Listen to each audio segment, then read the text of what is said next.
years old. I know that is less old than my parents, so that was kind of shocking to me.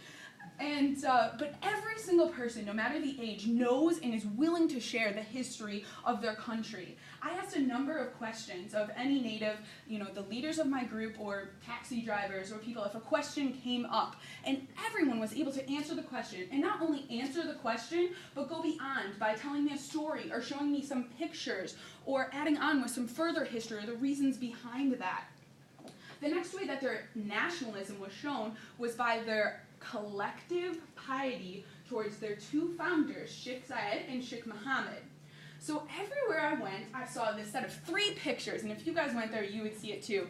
It's in offices, in rooms all around everyone's houses, in huge banners on the side of buildings, and on billboards. On the left is Sheikh Mohammed, and the middle is Sheikh Zayed, and those two were the founders of the country. And then on the right, you see a picture of Sheikh Rashid, who is the current leader of the country.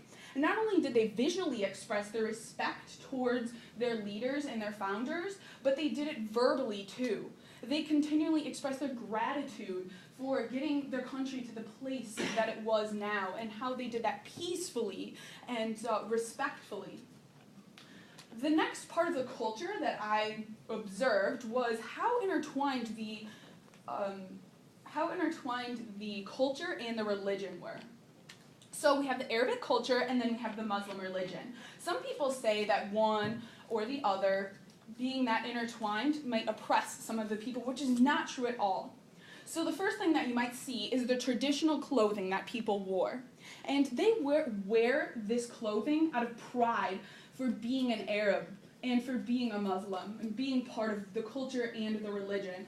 And so the men would wear these white robes called gandoras, and then they would also wear headscarves and these little black rings that held it together.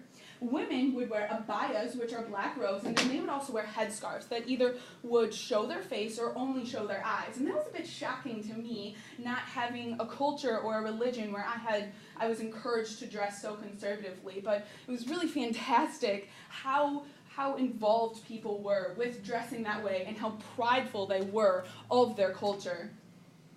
And additionally, another reason that they wore those is because it's in the middle of the desert, so there's a lot of sand, wind, and a lot of heat, so it protected them from the weather. So that was kind of neat.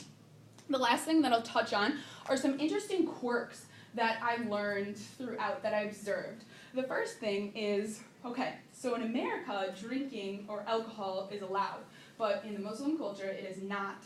So there are no bars. Where we have bars, they have shisha lounges all around, and shisha is hookah, and that's a recreational activity that everyone engages in, and there's a lot of general camaraderie in these shisha bars. The next thing is that the country is very wealthy because of the oil money, and they express their wealth.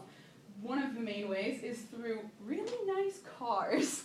So while we have nice cars here, everywhere you go, you will see a Porsche passing you, or a Lamborghini, or a Ferrari, or a super nice sports car. And not only do they have their cars, but they also have license plates, which express their status. So this was neat. This is probably my favorite part. And their license plates, the shorter that the license plate are, like the fewer number of characters, as well as the more repeating numbers that they have, that expresses like a higher status. So the best license plate that I ever saw, which made my day, was D88. It was great. And there are some people who have like A1, which they're super rich, and it probably costs like $20 million just for their license plate.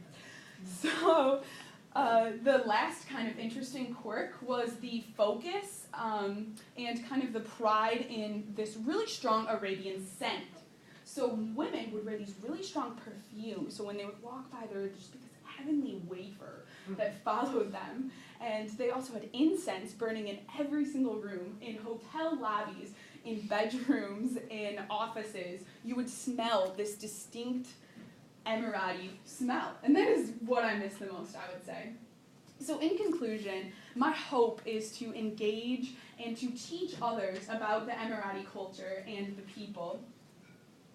One of my friends, who was the leader, and she's from Abu Dhabi, she has this long list of stereotypes that people hold towards Emiratis.